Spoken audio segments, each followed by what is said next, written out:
All right. I'm excited to talk to you all about efficient treatments for PTSD that can be applied during pregnancy.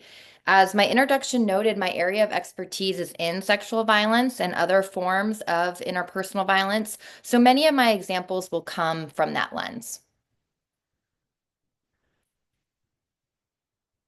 Exposure to interpersonal violence is unfortunately common among pregnant women. On one hand, we have exposure to violence during pregnancy itself. 1 in 20 women experience pregnancy from rape and or sexual coercion. 3.7 to 9% of pregnant women experience intimate partner violence during pregnancy. And as I'm sure you know from your other presentations, unfortunately, pregnancy is actually a time of increased risk for exposure to intimate partner violence. In addition to violence during pregnancy, many women who may be currently safe still enter pregnancy with lifetime histories of violence. 31% of pregnant women have been exposed to sexual violence, 20.5% to intimate partner violence, and 40% to adverse childhood experiences, meaning household dysfunction, such as having a parent using substances or who is incarcerated, childhood neglect, physical and sexual abuse. Trauma exposure can lead to all sorts of mental health problems. In fact, it's associated with almost every mental health disorder in the DSM-5. But PTSD is one of the most common linked disorders, and it's the only mental health disorder that requires exposure to a traumatic event to meet criteria. 8% of pregnant individuals in the general population have a lifetime history of PTSD. That number goes up to 30% of pregnant women in low resource settings. One study examined women with lifetime histories of PTSD from early pregnancy to 6 months postpartum. They found that most people actually saw a decrease of PTSD symptoms during pregnancy. This was a bit of a surprising finding, but perhaps this is because there may be additional support during that time. There are, of course, some joys of pregnancy. But about 25% had a worsening of their PTSD symptoms during pregnancy. And the likelihood of being in that group was associated with having experienced pregnancy stress, reproductive trauma, and childhood abuse. And certain demographic factors also increase that risk, such as low SES. Having worse PTSD symptoms during pregnancy also predicted experiencing postpartum depression and having difficulties attaching with their baby once born. So we have a significant amount of women suffering from PTSD during pregnancy. So let's talk about what that looks like. So the first symptom of PTSD is intrusions. These are unexpected, intrusive, and cued images, memories that pop into one's mind. And they're typically very sensory and very brief, but very disturbing. And although they're usually cued, it's not always clear what cued the intrusion. So it can be very alarming. You know, it might be obvious if someone's watching a show and all of a sudden sexual violence is depicted and then they have a memory of their own trauma. But sometimes it can be someone brushing past them, a smell, and all of a sudden they're triggered and they have a memory out of nowhere. And of course, that's very distressful. There's also a range of avoidance behaviors. These can be external behaviors like not going to places that remind them of the trauma, not being around people or crowds, not wanting to talk about it, but also internal avoidance mechanisms. I've had patients describe, I put my wall up, I put it on the back burner, kind of this internal ability to push away the feelings and thoughts, all the way to dissociating. And so, how might you see avoidance in your work? People might, with PTSD, might want to avoid a situation where they're going to be physically touched, have to derobe, be in a situation where a provider does exert some power and control over them.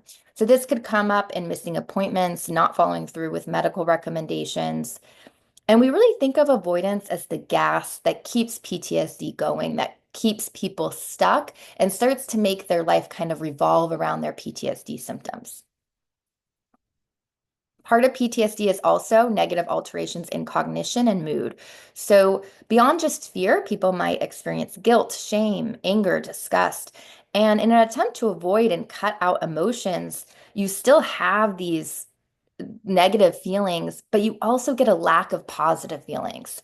So sometimes, people might be around people they love, but feel like they don't have that feeling of love. And that's very disturbing to them to experience that. And in the context of preparing for a child, you could imagine, how distressful that symptom might be. There's also changes in thoughts, such as self-blame, for the trauma, believing other people will hurt or harm you. An example from patients I've worked with who've experienced childhood abuse, sometimes they have unhelpful beliefs like, I don't deserve to be a parent. If I'm a parent, I'm going to hurt my child like my parents hurt me. You might also see low self-efficacy and beliefs in being able to make behavioral changes and care for oneself in their medical treatment. And then also you have hypervigilance, increased startle, concentration problems, sleep difficulties, increased irritable anger, and sometimes self-destructive or reckless behavior, such as driving too quickly or sexual risk-taking. And the increased startle, the when somebody has PTSD, the communication between kind of the alarm system of the brain and the prefrontal cortex is not working well. So just to illustrate an example, if all of a sudden I blared a really loud horn, those of you in the audience who do not have PTSD, you probably would startle, your heart would start racing, you might start sweating, and pretty quickly you would realize, oh my gosh, this wild presenter just made this loud noise. There's actually no threat, and you would start to calm down. Someone with PTSD, that communication is not working well. So once they get triggered, sometimes they're not even sure why. Maybe it's the lighting in the medical room. Maybe it's the orientation of the provider's body in relation to them triggers this trauma memory, and their fight or flight system goes off, and they have difficulty with their prefrontal cortex communicating, it's okay, the trauma's not happening again, you're safe in this room. That is very hard to do. And so that arousal lasts for a really long time. And then understandably, that medical setting might become something that is feared and avoided as well. And there's evidence that these PTSD symptoms is linked to preterm birth, low infant birth weight, postpartum depression, and impaired maternal and infant bonding. And we also have some preliminary evidence from mostly animal and some human studies that the risks may be transmitted to some children in the form of altered stress reactivity, and things like difficulty with attention and temperament. And if this was not, even making the picture more complicated than all of these negative things we've been talking about, PTSD doesn't occur in a vacuum. So many people who have PTSD also have co-occurring health risk behaviors. And here I highlight two common examples. So first, substance misuse. 5% of pregnant women use substances. Opioid use disorders have been quadrupling from 1999 to 2014. And if you look at substance use residential programs for pregnant people, 63% of those people have PTSD. And many people are able to stop using substances during pregnancy, but many of those who had pre-existing substance misuse do end up returning to misuse during the postpartum period. Problematic eating behaviors is one other example. The case study we're going to talk about today is going to highlight this example. 15% of pregnant women who have a history of an eating disorder, and 5% have problematic eating behaviors during pregnancy. And a common reason people engage in these health risk behaviors is to self-medicate, to try to reduce, try to numb, try to stop the symptoms, to just go to sleep, to forget, to feel better. And it's understandable that folks do this. In the immediate, it does provide some relief. But the problem is, in the long term, those symptoms remain. They get worse with these health risk behaviors, and then they lead to even greater additional problems. One quote from a pregnant woman who was experiencing PTSD and substance misuse. A lot of people have a trauma and they don't want to think about the trauma. So they just kind of block it and cover it up with a drug or something else. For me, I self-medicated, so I would forget. And it's not something you can forget. It sticks with you for the rest of your life. And I've had many people with sexual violence explained to me basically, I don't feel like I have a problem with substance use disorder. My problem is someone raped me and I am trying to keep my head above water now. And this is a strategy I'm using to deal with it. And so when you think about someone using these strategies to kind of keep their head above water, it's really remarkable that so many women are able to stop those health risk behaviors during pregnancy. And to me, it highlights that this is an important period of time when people might be willing to try something different, and really need something different because they don't have these short-term maladaptive solutions to escape their stress. Despite all of this, hopefully convincing evidence that trauma and PTSD is a problem for pregnant people, there's a huge gap in research and clinical care. Pregnant women are often excluded from research. Thus, we don't really have strong recommendations of treatments to provide. And many providers also believe that treating trauma during pregnancy is harmful, despite any evidence existing that suggests it is harmful. The trauma has already happened. The person is carrying that trauma with them. And then, although our treatments for PTSD, they do require feeling, intense emotions rather than avoiding them. There's no indication that allowing yourself to feel the pain of your trauma leads to long-term harm. Um, we also, have barriers that make it hard to provide treatment to pregnant people. From the patient perspective, I mentioned those with lower SES, for example, are more likely to have trauma exposure and PTSD. So then you might also see, transportation difficulties, demanding schedules, and ongoing stressors that interfere with ability to engage in treatment. And our treatments are often siloed. So in many settings, you would have to go to three different places to get your reproductive health care, your PTSD treatment, and treatment for co-occurring conditions such as substance misuse or eating disorder. And finally, there's just a lot of stigma. Um, the number one concern people have when they've experienced sexual violence and they're seeking care is other people are going to find out and they're going to be blamed. And then on top of that, there's stigma for the co-occurring issues like substance misuse and problematic eating that might be even heightened in the context of engaging in these behaviors during pregnancy and amplified by fears of what's going to happen to their current children or their baby if they were to share with their provider that this is going on.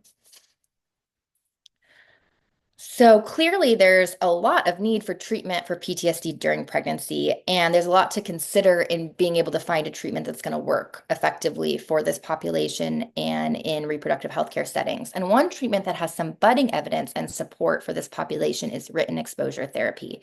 Written exposure therapy is an evidence-based treatment for PTSD.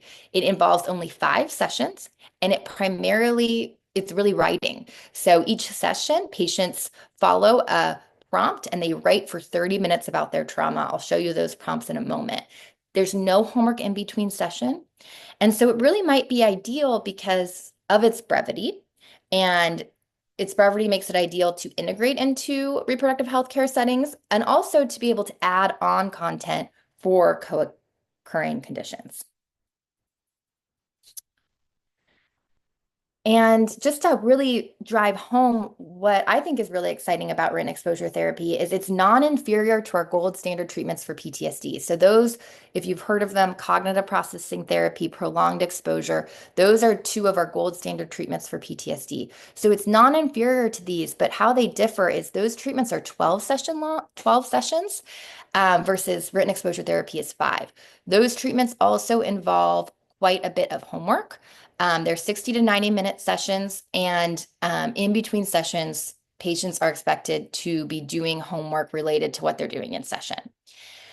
And we see differences in dropout. So for written exposure therapy, 6 to 7% dropout, where 32 to 36% drop out of those other treatments. And this graph is showing you the blue line is PTSD interview scores across time for written exposure therapy compared to cognitive processing therapy, which is the 12-session treatment.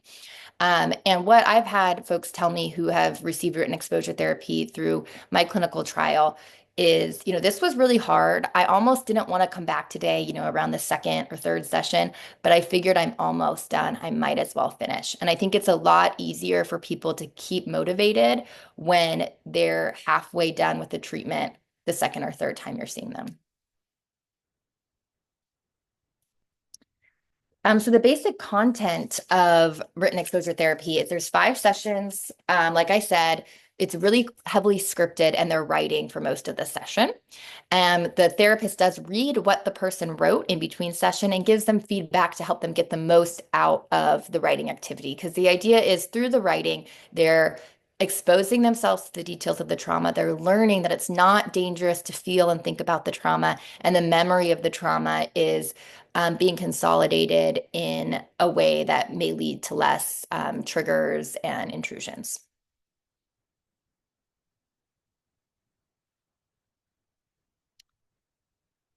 And this is just some examples of the writing. So the first session, they're prompted to write about the details of the trauma, what they heard, what they saw, what they felt. Um, so in pretty big detail. So the first session is pretty much the hardest thing that they're going to have to do. They get it done the first session. And they continue that for session two. So session two, they have a similar prompt to write about the details. And then moving on to session three, then we also start to integrate how has your view of your life changed, the meaning of your life, how you relate to other people because of this trauma. And they kind of continue a similar prompt for session four. And then at the final session, they're also asked to write about how the trauma relates to their current life and their future. And these are just some quotes from participants in my clinical trial to if you go back to kind of highlight some of the things that might come up in these writings. One woman said, rape, sexual assault, sexual harassment, physical abuse, bullying, body shaming. Is this the price of being a woman, or is this the price of being me? Towards the end of treatment, a woman wrote, I'm determined to raise them, her sons, lovingly, to respect consent and boundaries. I will raise my boys to use their voice for good and their bodies and mind for positive things. They will not be like their father in regards to not genuinely respecting women, men, or their boundaries. And so I chose these quotes because I think it highlights how trauma is so integrated into who you are as a person for these women, who they were as a woman, who they were as a parent. And so that's important to think about how that might come out during pregnancy. And just briefly, some preliminary evidence that's supporting written exposure therapy for use among this population. My clinical trial we have going on right now, the first set of pilot women were recent sexual assault survivors who had alcohol misuse, and we added in coping skills for alcohol misuse. So cognitive behavioral coping skills in addition to the written exposure therapy. And we saw large changes in PTSD as well as for drinking. And they really liked the treatment. One person said the writing was helpful. It was nice to see the trajectory of my writing. It gave me hope that my mindset can and will change while remaining aware of the feelings of shame and anger that are there. Another person said, the writing, it was difficult. I wasn't keen on it in the beginning, but I realized how easy it was to feel my experience after writing.